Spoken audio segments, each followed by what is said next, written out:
জাকাতের গুরুত্ব বোঝার জন্য কোরআনে কারিমের এই দিক নির্দেশনা, কোরআনে কারিমের এই বর্ণনা রীতি আমাদের জন্য যথেষ্ট। আপনি যখন দুইটা গুরুত্বপূর্ণ বিষয়কে একসাথে বলেন, তার মানে প্রথমটার গুরুত্বও যত বেশি, দ্বিতীয়টার গুরুত্বও ঠিক ততটুকু বেশি, কম না, একটুও কম না। তো কোরআনে কারিমে রব্বুল আলামিন 33টা জায়গায় আকিমুস-সালাহ ওয়া আতুজ-যাকাহ এইভাবে নামাজ কায়েমের সাথে সাথে যাকাত আদায়ের কথা বলেছেন।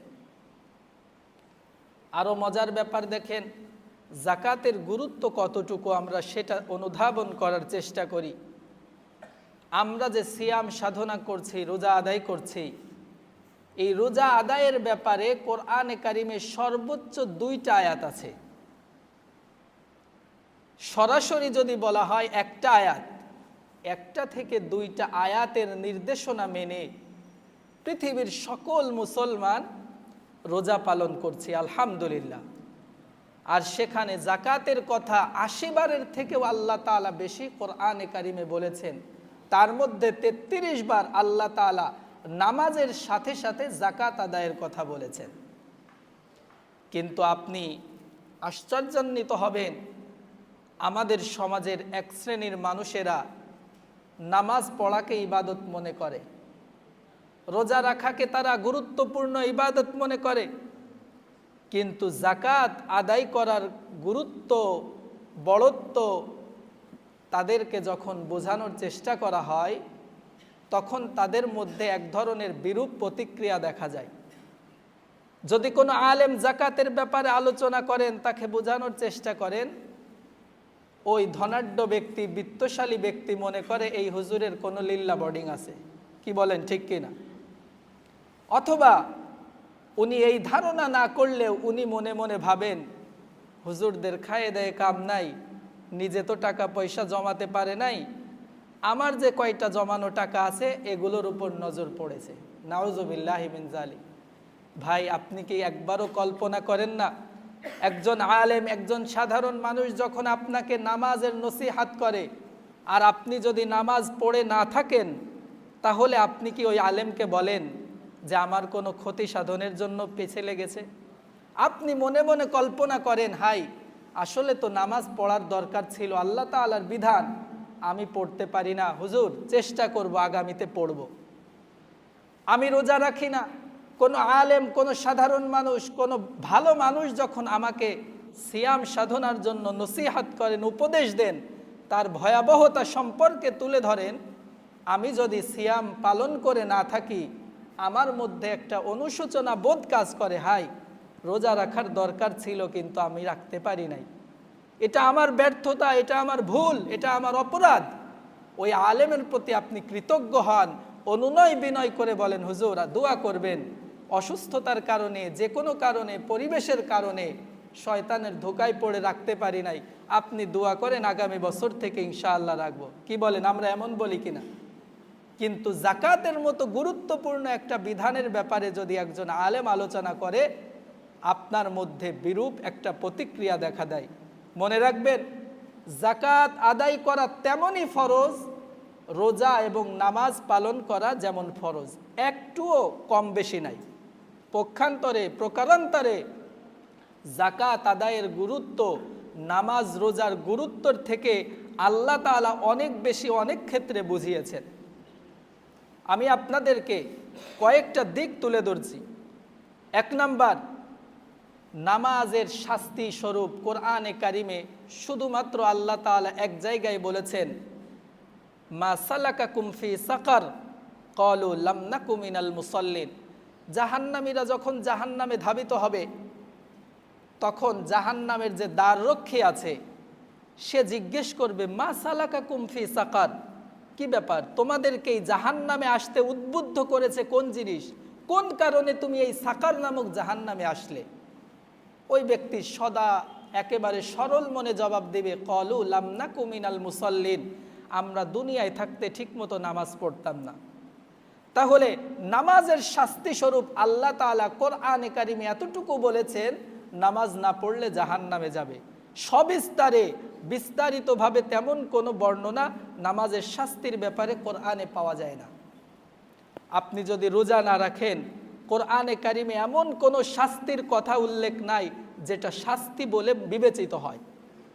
অথচ যাকাত আদায় না করলে আল্লাহ তাআলা প্রায় 83-84টা আয়াত তো আছেই, সাথে দীর্ঘ একটা আয়াত আল্লাহ তাআলা নাজিল করে যাকাতের শাস্তি সবিস্তারে বর্ণনা করে মানুষকে সতর্ক করেছেন, যাকাত আদায় যদি না করো তাহলে তোমার এই ভয়াবহ শাস্তি আমার পক্ষ থেকে পেতে হবে।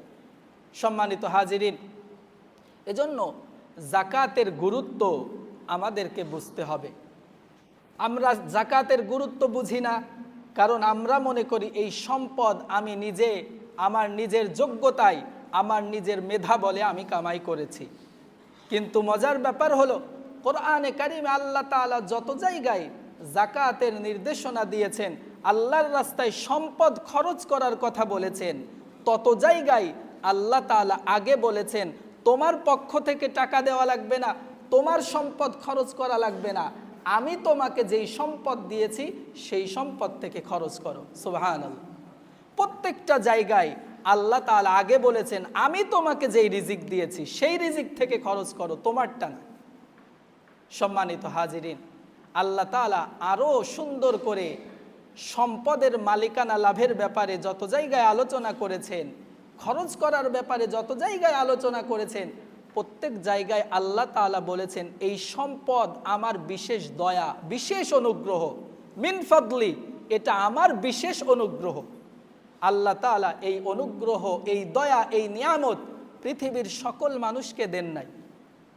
আপনি একটু চিন্তা করেন না, আল্লাহ তাআলা এমন বিশেষ এক নিয়ামত, যেই নিয়ামতের অধিকারী আল্লাহ তাআলা পৃথিবীর অধিকাংশ মানুষকে করেন নাই, সেই নিয়ামত আমাকে আপনাকে দিয়েছেন, মুষ্টিমেয় কয়েকজন মানুষকে আল্লাহ তাআলা দিয়েছেন। এই নিয়ামতের কদর আপনি যদি না করতে পারেন, এই নিয়ামত পাওয়ার পরে আল্লাহর বিধান যদি যথাযথভাবে বাস্তবায়ন করতে না পারেন, তাহলে এই নিয়ামতের বেহুরমতি করার কারণে, বেকদরি করার কারণে তার শাস্তিও অনেক অনেক গুণ বেশি হবে। আমরা জানি যেই নিয়ামত যত বেশি ভালো, যত বেশি গুরুত্বপূর্ণ, যত বেশি দামি, ওই নিয়ামত যদি আমি সুন্দরভাবে ভোগ করতে না পারি, ওই নিয়ামতকে কাজে লাগাতে না পারি, তাহলে তার শাস্তিও বেশি। জ্বলন্ত উদাহরণ রমাদানুল মুবারক। রমাদানুল মুবারক আল্লাহ তাআলার পক্ষ থেকে বিশেষ এক নিয়ামত, বিশেষ এক দয়া। আপনি একটা ইবাদত করলে 70টা ইবাদতের সওয়াব পাচ্ছেন, 1 টাকা সদকা করলে, দান করলে 70 টাকা সদকার সওয়াব পাচ্ছেন। এই নিয়ামত যদি আপনি হালাই খেলাই পার করে দেন, এটা সৎ ব্যবহার আপনি করতে না পারেন, তাহলে রসুলের ধমকিও আছে, আপনার জন্য জাহান্নাম অনিবার্য হয়ে পড়বে। জোরে বলুন না নাউযুবিল্লাহ। সম্মানিত হাজিরিন, কোরআনে কারিমে রব্বুল আলামিন গোটা দুনিয়ার মানুষকে লক্ষ্য করে বলছে, ওয়ালা ইয়াহসাবান্নাল্লাযীনা ইয়াবখালুনা বিমা আতাহুমুল্লাহু মিন ফাদলি। ও দুনিয়ার মানুষ, তোমরা কান খুলে শুনে রাখো, যারা আমার বিশেষ দয়া তথা সম্পদ পাওয়ার পরে এটা নিয়ে কৃপণতা করছো, তোমরা কিছুতেই মনে করো না এটা তোমাদের জন্য কল্যাণ বয়ে আনবে। তোমরা যারা সম্পদ নিয়ে কৃপণতা করছো, এই কৃপণতা করার কারণে তুমি মনে করো না এই গচ্ছিত সম্পদ তোমার উপকার বয়ে আনবে, এটা কিছুতেই মনে করো না। বাল হুয়া শাররুল লাহুম, বরং তুমি যদি আল্লাহ তাআলার নির্দেশিত পথে এই সম্পদ ব্যয় করতে না পারো, ব্যর্থ হও, এটা তোমার জন্য মহা ক্ষতির কারণ হয়ে দাঁড়াবে। সাইয়ুতাওয়াকুনা মা বাখিলু বিহি ইয়াউমাল কিয়ামা, সেই মহা ক্ষতির একটা সিম্পল বিবরণ আল্লাহ তাআলা দিয়েছেন। যেই সম্পদের মোহে পড়ে, ভালোবাসায় তুমি দান সদাকা না করে, আল্লাহ তাআলার নির্দেশিত পথে ব্যয় না করে জমায়ে রাখছো, এই সম্পদ কিয়ামতের দিন তোমার গলায় পেঁচিয়ে দেওয়া হবে। জোরে বলুন না নাউযুবিল্লাহ। শুধু সম্পদ যদি গলায় লটকানো হয়, সেটা অনেক ক্ষেত্রে আমাদের জন্য সম্মানের কারণ হয়।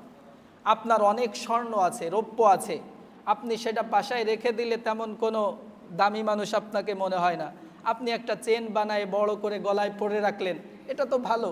তো আল্লাহ তাআলা যদি এই সিস্টেম কিয়ামতের দিন করতেন, তাও তো ভালো। আমাকে বোঝা যেত যে আমি দুনিয়াতে ধনী ছিলাম, এখানেও আমি ধনী। আসলে আল্লাহ তাআলা এটা বুঝাতে চান নাই। বুখারী শরীফের হাদিসে আল্লাহর নবী সাল্লাল্লাহু আলাইহি ওয়াসাল্লাম বলেছেন, সায়ুতাওয়াকুনা মা বাখিলু বিহি, তোমার অর্জিত সম্পদ, গচ্ছিত সম্পদ তোমার গলায় পেঁচাই দেওয়া হবে, তবে সম্পদের আকারে না, সেটা একটা বিষাক্ত সাপের আকারে। জোরে বলুন না নাউযুবিল্লাহ। মান আতাহুল্লাহু মালা ফালাম ইউআদ্দি যাকাতা, যে ব্যক্তিকে আল্লাহ তাআলা সম্পদ দিয়েছেন কিন্তু সে ব্যক্তি সেই সম্পদ আল্লাহর রাস্তায় ব্যয় করলো না, নির্দেশিত পথে যাকাত দিল না, তাহলে কিয়া মুসিলালাহু ইয়াউমাল কিয়ামাতি বিআকরা, আল্লাহর রাসূল বলছেন কিয়ামতের কঠিন ময়দানে ওই গচ্ছিত সম্পদটাকে একটা বিষাক্ত সাপে রূপান্তর করা হবে।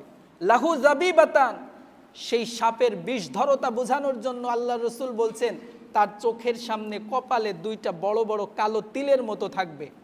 তার মানে তার বিষাক্ততা বোঝানোর জন্য এটা আল্লাহর নবী সাল্লাল্লাহু আলাইহি ওয়াসাল্লাম বলেছেন। ওটা তার কিয়ামতের দিন তার গলায় পেঁচিয়ে দেওয়া হবে, আর ওই বিষাক্ত সাপটা অনবরত তার শরীরে দংশন করতে থাকবে আর বলতে থাকবে, হাযা কানজুক হাযা মালুক, তুমি নিরাশ হয় না, তোমার আফসোস করার কোনো সুযোগ এখন নাই, তুমি যেই গচ্ছিত সম্পদ দুনিয়াতে রেখে গিয়েছিলে আমি সেই সম্পদই, অন্য কোনো কিছু না। জোরে বলুন না নাউযুবিল্লাহ। এর থেকে স্পষ্ট কথা কোরআনে কারিমে অন্য কোনো বিধানের ব্যাপারে আল্লাহ তাআলা বলেছেন বলে বোঝা যায় না। এত স্পষ্ট কথা আল্লাহ তাআলা সবার চোখে আঙ্গুল দিয়ে বলে দিলেন, তুমি যেই সম্পদ পেয়েছো এই সম্পদ গচ্ছিত রেখে তুমি মনে করো না যে এটা তোমার কল্যাণ বয়ে আনবে, বরং এই সম্পদ তোমার ক্ষতির কারণ হয়ে দাঁড়াবে। আল্লাহর নবী সাল্লাল্লাহু আলাইহি ওয়াসাল্লাম বলেছেন, মান আতাহুল্লাহু মালা ফালাম ইউআদ্দি যাকাতা, যে ব্যক্তিকে আল্লাহ তাআলা সম্পদ দিলেন কিন্তু সেই সম্পদ আল্লাহর নির্দেশিত পথে ব্যবহার করলো না, কিয়ামতের কঠিন ময়দানে শুধু আপনাকে সাপ বানায় ঠোকর দিবে এমন না। আল্লাহ তাআলা কোরআনে বলছেন, ইয়াউমা ইউহমা আলাইহা ফি নারি জাহান্নাম ফাতুকওয়া বিহা জিবাহুহুম ওয়া জুনুবুহুম ওয়া যুহুরুহুম, আপনার এই গচ্ছিত সম্পদকে একটা আকৃতি দিয়ে সেটা জাহান্নামের আগুনে উত্তপ্ত করা হবে।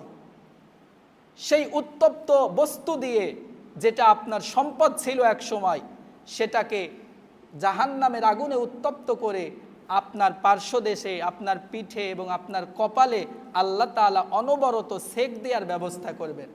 তাফসীরের মধ্যে আসছে, সেক দিতে দিতে যতবার ওটা ঠান্ডা হয়ে যাবে প্রত্যেকবার নতুন করে আবার জাহান্নামের আগুনে উত্তপ্ত করে আমার আপনার কপালে, পার্শ্বদেশে এবং পিঠে সেক দেওয়া হবে। জোরে বলুন না নাউযুবিল্লাহ। ভাইগণ, কোরআনে কারিমে একেবারে সুন্দরভাবে দুইটা আয়াত, ইন্নামা আমওয়ালুকুম ওয়া আওলাদুকুম ফিতনা, দুনিয়াতে তোমাদের দুইটা বস্তুর মাধ্যমে আল্লাহ তাআলা বিশেষভাবে পরীক্ষা করে, একটা হলো সন্তান আর একটা হলো সম্পদ। সন্তানের মাধ্যমে আল্লাহ তাআলা বান্দাকে পরীক্ষা করে, দ্বিতীয়ত সম্পদের মাধ্যমে আল্লাহ তাআলা বিশেষভাবে পরীক্ষা করে। এজন্যই তো মানুষ অনেক সময় নিজের জীবনটা দিয়ে দিতে চায় কিন্তু সম্পদ ছাড়তে চায় না। আল্লাহর নবী সাল্লাল্লাহু আলাইহি ওয়াসাল্লাম দুনিয়ার মোহ, সম্পদের মোহ থেকে বাঁচার জন্য সুন্দর একটা কথা বলেছেন।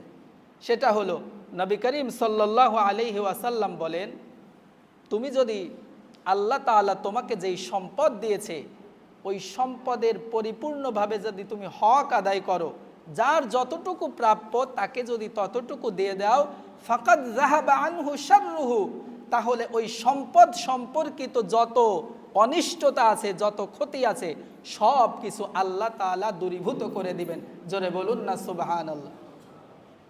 ফাকাদ যাহাবা আনহু শাররুহু, সম্পদের সাথে যত রকমের অনিষ্টতা থাকতে পারে। প্রশ্ন করতে পারেন, হুজুর সম্পদ তো শুধু সুখই আনে, সম্পদ আবার অনিষ্টতা আনে নাকি? আপনি দুইজন বাসের মধ্যে যাচ্ছেন, পাশাপাশি দুই সিটে বসা, আনফরচুনেটলি ওই বাসে ডাকাত পড়েছে, আপনার কাছে ছোট্ট একটা বাটন ফোন আছে, আপনার কাছে ফোনটা চাওয়ার সাথে সাথেই ছুরি একটা দেখাইছে অথবা পিস্তল একটা ঠেকাইছে, কি আছে বের করে দাও, আপনার ছোট্ট একটা বাটন ফোন আছে, ওইটা দিয়ে দিতে আপনার কোনো দ্বিধা থাকবে? নির্দ্বিধায় দিয়ে দেবেন, ভাই আমার কাছে এই আছে, পকেটে এই কয় টাকা আছে, তুই নিয়ে সব চলে যা। কিন্তু আপনার কাছে দামি একটা আইফোন আছে, আরও নগদ অনেকগুলো টাকা আছে, বলেন তো আপনি এমনিতে দিতে চাইবেন? স্বাভাবিকভাবে দিতে চান নাই, অনেক জোরাজোরি করার পরে একটা আঘাত করছে তারপরে দেন, তাহলে দেখেন তো সম্পদ এখানে আপনার অনিষ্টতা বয়ে আনলো কিনা। অনেক সময় আপনি জোরাজোরি করছেন, দেন নাই, ওরা বিরক্ত হয়ে আপনাকে একটা আঘাত করে ফেলতে পারে।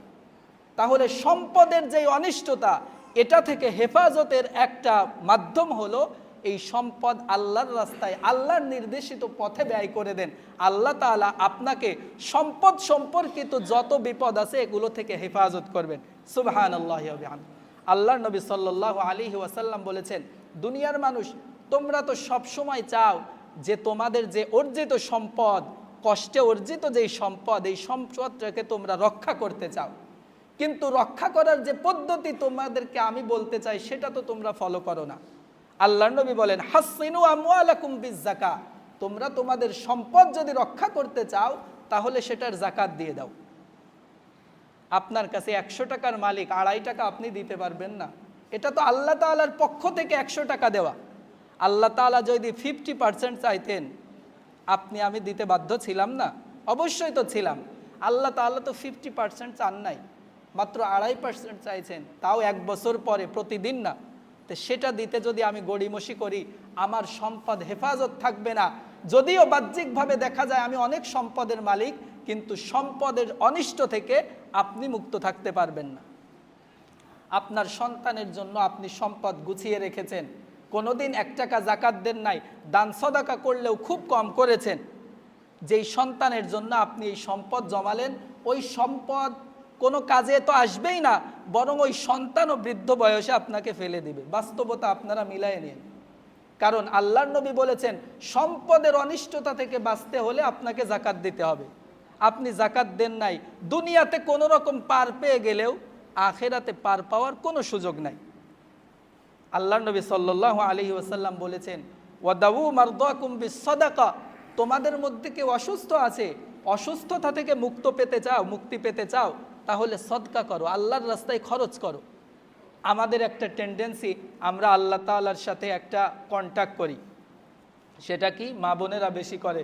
আমার ছেলেটা অসুস্থ, আল্লাহ আমার ছেলেকে সুস্থ করে দেন, মসজিদে 100 টাকা দিব।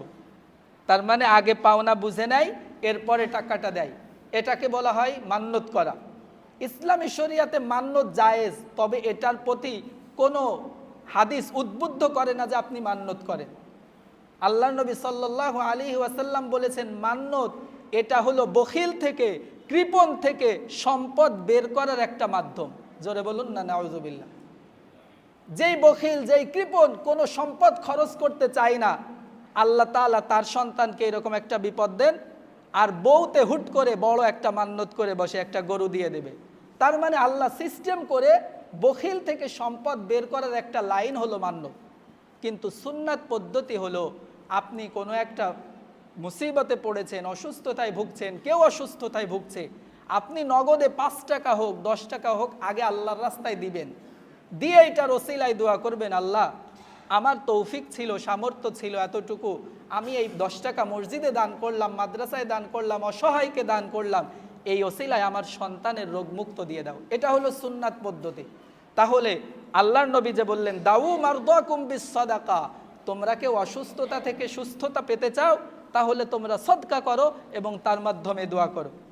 নাম্বার 3, ওয়াস্তাকবিলু আমওয়াজাল বালা বিদ্দুআ, অনেক বিপদের মধ্যে আছেন, বিপদ মুক্তির জন্য আপনার সবথেকে বড় হাতিয়ার সেটা হলো দান সদাকার পরে আল্লাহর কাছে সেই দান সদাকার ওসিলা দিয়ে দোয়া করা। তাহলে সম্পদ সংরক্ষণ, সম্পদ হেফাজতের মাধ্যম হলো যাকাত দেওয়া, আর রোগ মুক্তির মাধ্যম হলো সদকা করা, আর বিপদ থেকে মুক্তির মাধ্যম হলো দোয়া করা। পারবো তো ইনশাআল্লাহ আমরা? আপনার যত সমস্যা হোক, আপনি এই সিস্টেম ফলো করেন, অবশ্যই অবশ্যই আল্লাহর নবীর কথা মিথ্যা হতে পারে না। সম্মানিত হাজিরিন, কেউ কেউ মনে করতে পারেন, আল্লাহ তাআলা যে এতবার যাকাতের কথা বললেন, আল্লাহ তাআলা চাইলে তো যাকাতের সিস্টেমটা আমাকে দেওয়ার আগেই তো নিয়ে নিতে পারতেন। ছোটবেলায় অনেক সময় আমরা গল্প শুনতাম, এক ব্যক্তি প্রতিদিন আল্লাহর কাছে চায়, আল্লাহ আমাকে 1 লক্ষ টাকার মালিক বানায় দাও, আমি 50,000 টাকা মসজিদে দিয়ে দেব। তো এইরকম দোয়া করতে করতে এক পর্যায়ে পায় না। তা একদিন বলছে, আল্লাহ তোমার হয়তো বিশ্বাস হচ্ছে না যে আমি 1,00,000 টাকা পাইলে 50,000 টাকা মসজিদে দেব, এটা হয়তো তোমার বিশ্বাস হচ্ছে না। তো তোমার যদি বিশ্বাস নাই হয়, তাহলে এক কাজ করো, তোমার 50,000 টাকা মসজিদের জন্য তুমি রেখে বাকি 50,000 টাকা আমারে দাও। তা অনেকে মনে করতে পারেন আপনার আল্লাহ তাআলা তো এই সিস্টেম করতে পারতেন, যেই সম্পদের মালিক আল্লাহ তাআলা আমাকে বানালেন, এখান থেকে যে জাকাত আমার আসে সেতুটুকু না, বরং আরও বেশি আল্লাহ তাআলা আগে থেকেই রেখে দিক, সেটা থেকে আমাকে কম দিক। আসলে এইটা যদি করতেন, তাহলে আমি যে আল্লাহর বান্দা হয়ে দুনিয়াতে এসেছি, আল্লাহর গোলামি করার জন্য এসেছি, আল্লাহর নির্দেশ পালন করার জন্য এসেছি, সেই পরীক্ষাটা তো থাকতো না।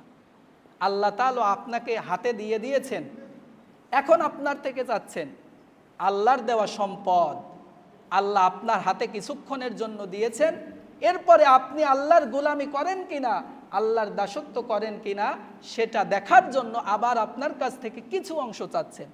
এটাই হলো আল্লাহ তাআলার পরীক্ষা। এই পরীক্ষায় আমি আপনি যদি পাশ করতে পারি, তাহলে আমাদের জন্য অফুরন্ত নিয়ামত আল্লাহ তাআলা আখিরাতে রেখে দিয়েছেন। সম্মানিত হাজিরিন, যাকাত আদায় করলে যে সমস্ত কল্যাণ আমাদেরকে স্পর্শ করতে পারে, যে সমস্ত কল্যাণের ভাগিদার আমরা হতে পারি, একটা আয়াত থেকে স্পষ্ট বোঝা যায়। আল্লাহ তাআলা বলছেন, খুয মিন আমওয়ালিহিম সাদাকা। হে নবী, আপনি সম্পদশালীদের থেকে জাকাতের সম্পদ সংগ্রহ করুন, তাদের থেকে জাকাত আদায় করুন। এই জাকাত যদি তারা দেয়, তাহলে তুতাহহিরুহুম, এই জাকাত তাদের আত্মিক একটা পরিচ্ছন্নতা দান করবে। আত্মিক পরিচ্ছন্নতা বলতে সম্পদের মোহ আমাদেরকে গ্রাস করে ফেলে, আমরা আস্তে আস্তে সম্পদের মোহে পড়ে বখিল হয়ে যায়, কৃপণ হয়ে যায়, মনে করি সব আমার। এই যে একটা অসুস্থতা, অপবিত্রতা, জাকাত আদায় করলে এই মানসিক যে অপবিত্রতা, আত্মিক যে অপবিত্রতা, এটা থেকে পবিত্র হওয়া যায়। জোরে বলুন সুবহানাল্লাহ। ওয়াতুযাক্কিহিম বিহা, এবং সম্পদের মধ্যে যে ময়লা থাকে, আজ জাকাত হুয়া ওয়াসাখাতুল মাল, আপনার সম্পদের জাকাত যেই পরিমাণ থাকে ওটা আপনার সম্পদ না, ওটা হলো সম্পদের ময়লা। যতক্ষণ পর্যন্ত আপনার কাছে আসে ওটা ময়লা হিসাবে আসে, বিষাক্ত হিসাবে আসে, অপবিত্র হিসাবে আসে। আপনি যত তাড়াতাড়ি পারেন ওই অপবিত্র বস্তুটুকু আলাদা করে দেন, আপনার সম্পদটা পবিত্র হয়ে যাবে। শুধু তাই নয়, আল্লাহর নবীকে আল্লাহ তাআলা নির্দেশ দিচ্ছেন, ওয়াসাল্লি আলাইহিম, হে নবী, যারা স্বইচ্ছায় সজ্ঞানে খুশি খুশি মনে জাকাত আদায় করে দেয়, আপনি তাদের জন্য বরকতের রহমতের দোয়া করুন। জোরে বলুন না সুবহানাল্লাহ। আল্লাহর নবীর ব্যাপারে যে আল্লাহ তাআলা অর্ডার করে বললেন, এই অর্ডার কি এখন বাতিল হয়ে গেছে না আছে? তার মানে আপনি সম্পদের জাকাত যখন খুশি খুশি দিয়ে দেন, হিসাব করে দিয়ে দেন, তখন অটোমেটিক আল্লাহর রসুলের পক্ষ থেকে বরকত এবং রহমতের দোয়া আমার জন্য অনবরত আসতে থাকে। জোরে বলুন না সুবহানাল্লাহ। সম্মানিত হাজিরিন, আমরা যখন জাকাত দেওয়া বন্ধ করে দিই, তখন আল্লাহ তাআলার পক্ষ থেকে দুনিয়ার একটা বড় শাস্তি আমাদেরকে গ্রাস করে, সেটা হলো দুর্ভিক্ষ দেখা দেয়, খাদ্যের অভাব দেখা দেয়।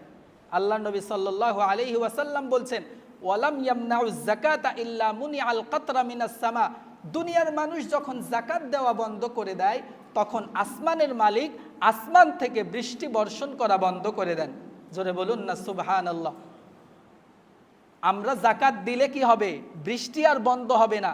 এই যে এখন যে খরা হয়, দেখেন যে সময় বৃষ্টি, এখন এই বছরে আমি যত আমের মুকুল দেখছি, এত এই পরিমাণ খুব কমই দেখা যায় 2-10 বছরের আগে। তো দেখেন এখন যদি সময় মতো বৃষ্টি না আসে, এগুলো কিন্তু থাকবে না, ঝরে যাবে। তো আল্লাহ তাআলা আমাদেরকে দেখাচ্ছেন যে বান্দা, এই যে নিয়ামত তোমার জন্য, তুমি ঠিকঠাক মতো আমার হুকুমগুলো পালন করো, তাহলে এই সব নিয়ামত আমি তোমার জন্য বরাদ্দ রেখে দেব। আর যদি এদিক সেদিক করো, দেখবা সব তোমার চোখের সামনে থাকবে। দুধ জ্বালানোর সময় যেমন এইভাবে হাঁড়ি ভরে যায় আবার কমে যায়, ওই রকম অবস্থা হবে। সম্মানিত হাজিরিন, এজন্য জাকাত আদায়ের একটা বড় উপকার হলো আল্লাহ তাআলা সময় মতো সব কিছু আমাদেরকে দান করবে। আর যদি আমরা জাকাত দেওয়া বন্ধ করে দিই, তাহলে দেখবেন কোনো কিছু ঠিকঠাক মতো হচ্ছে না, সময় মতো কোনো কিছু হচ্ছে না। সম্মানিত হাজিরিন, এজন্য জাকাতের গুরুত্ব আমাদেরকে বুঝতে হবে। সর্বোপরি আপনাকে মনে রাখতে হবে, এই সম্পদ আপনার না, ক্ষণিকের জন্য, কিছু সময়ের জন্য আল্লাহ তাআলা আপনাকে এই সম্পদের মালিক বানিয়েছেন আপনাকে পরীক্ষা করার জন্য। এখন আপনি এই পরীক্ষায় উত্তীর্ণ হবেন নাকি এই সম্পদের মোহে পড়ে আপনার দুনিয়ার জীবন, আখিরাতের জীবনকে বিষাক্ত করে তুলবেন, এটা নিতান্তই আপনার ব্যাপার। সম্মানিত হাজিরিন, কয় টাকা হলে যাকাত দিতে হবে একটা বড় প্রশ্ন।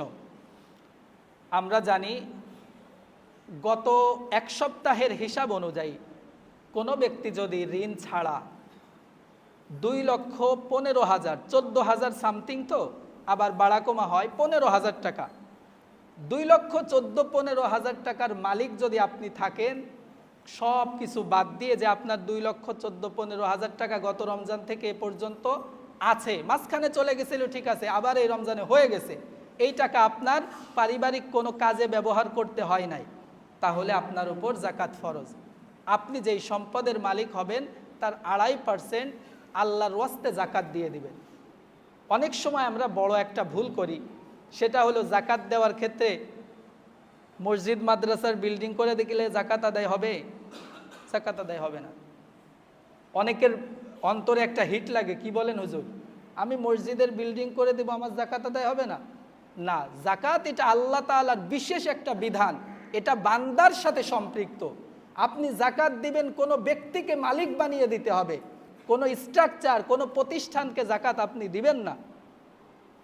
মসজিদের মালিক কি কোনো ব্যক্তি? কেউ না। আপনি যাকাত দিবেন, এটা বান্দার হক, বান্দাকে দিবেন, যে কোনো একজন যিনি হকদার তাকে মালিক বানিয়ে দিবেন, ঠিক আছে? এখন বলবেন লিল্লাহ ফান্ডে আমরা অনেক সময় যাকাত দিই, ওই লিল্লাহ ফান্ডের যে কোনো সূরাতে আপনি যাকাতের টাকা নিয়ে গেলে দেখবেন একজন মালিক হিসাবেই নেওয়া হয়। ওখানে অনেক এতিম ছাত্র থাকে, প্রত্যেকে তো গ্রহণ করার যোগ্যতা নাই, ছোট ছোট বাচ্চা, তাদের পক্ষ থেকে একজন গ্রহণ করেন, সেটা মালিক। সুতরাং ভুল বুঝবেন না। তাহলে আমরা যাকাতের টাকা দিব, শুধু দিব না, হিসাব করে দিব। গুরুত্বপূর্ণ একটা কথা, আল্লাহ তাআলা স্বাভাবিকভাবে সম্পদকে গণনা করতে, বারবার গণনা করতে, এটা নেগেটিভভাবে উপস্থাপন করেছেন। সূরাতুল হুমাযা শুরুতে আছে ওয়াইলুল লিকুল্লি হুমাযাতিল লুমাযা আল্লাযী জামাআ মালাও ওয়া আদ্দাদা। ধ্বংস ওই সমস্ত ব্যক্তিদের জন্য যারা পরনিন্দা করে, চগলখুরি করে, এবং যারা সম্পদ শুধুমাত্র প্রতিদিন গণনা করে, কয় টাকা হইল, কয় টাকা হইল, কয় টাকা হইল। তো বারবার সম্পদ গণনা করা এটা নেগেটিভ সাইন, এটা বেশি ভালো না। তবে যাকাত আদায়ের ক্ষেত্রে আল্লাহর নবীর সুন্নাত হলো আপনার সম্পদের পরিপূর্ণ হিসাব আপনি করবেন। অন্য সময় সম্পদ হিসাব করলে হয়তো আপনার সওয়াব হইতো না, কিন্তু যাকাত আদায়ের উদ্দেশ্যে যদি আপনার সম্পদের, গোটা সম্পদের হিসাব করেন, এটাও বাড়তি একটা সওয়াব হবে। জোরে বলুন সুবহানাল্লাহ। তাহলে এবছর 2,14,15,000 টাকার মালিক যদি আপনি হন, তাহলে আপনি যাকাত আদায় করবেন, অবশ্যই অবশ্যই করবেন। অনেকে একটা প্রশ্ন আমাদের কাছে করে থাকেন যে হুজুর আমার তো যাকাত ফরজ না, আমি কি কিছু দিতে পারবো? কি বলেন, দিতে পারবেন তো? আপনার উপর নামাজ 5 ওয়াক্ত ফরজ, এর বাইরে কি আপনি নফল নামাজ পড়তে পারেন না? অবশ্যই পারেন। তো যাকাত এটা হলো ফরজ বিধান, যার উপর আবশ্যক হবে তিনি তো অবশ্যই আদায় করবেন, আর যার উপর ফরজ হয় নাই তিনি চান যে আমি একটু সহযোগিতা করি মানুষকে, সেটা নফল হিসাবে অবশ্যই অবশ্যই আদায় হবে। সম্মানিত হাজিরিন, যাকাতের ব্যাপারে আপনাদেরকে এই অল্প সময়ের মধ্যে মাসআলাগুলো বলে শেষ করতে পারবো না, বরঞ্চ আরও দ্বিধা তৈরি হবে। এজন্য আপনারা যারা সম্পদের মালিক আল্লাহ তাআলা বানিয়েছেন, যাকাত যারা আদায় করবেন, তারা অবশ্যই যাকাত আদায়ের পূর্বে কোনো একজন আলেমের সাথে বসে একটা হিসাব কিতাব করে নেবেন, প্রত্যেকটা মাসআলা সম্পর্কে যেটা আপনার খটকা লাগে অবগত হয়ে নেবেন। এটা আপনার দায়িত্ব, কারণ আপনি শুধু যাকাত আদায় করে দিলেন, দ্বিধার্থে দিচ্ছেন, আপনি নিয়ত করেন না, আপনার যাকাত আদায় হবে না। আপনি এমন একজন ব্যক্তিকে যাকাত দিলেন যিনি যাকাতের উপযুক্ত না, আপনার যাকাত আদায় হচ্ছে না। এজন্য যাকাত সম্পর্কিত যে মাসআলাগুলো আছে, যাকাত দেওয়ার আগে অন্তত সেগুলো সম্পর্কে আলেম ওলামার শরণাপন্ন হয়ে আপনারা অবশ্যই অবশ্যই যাচাই বাছাই করে মাসআলা জেনে তারপরে যাকাত আদায় করবেন। সম্মানিত হাজিরিন, যাকাত সম্পর্কিত যে কথাগুলো শুনলাম, আল্লাহ তাআলা এর গুরুত্ব বুঝে যথাযথ ব্যক্তিকে আমার সম্পদের হিসাব করে পরিপূর্ণভাবে যাকাত দেওয়ার তৌফিক আমাদের সকলকে আল্লাহ তাআলা দান করুন। সকলে বলে আমিন।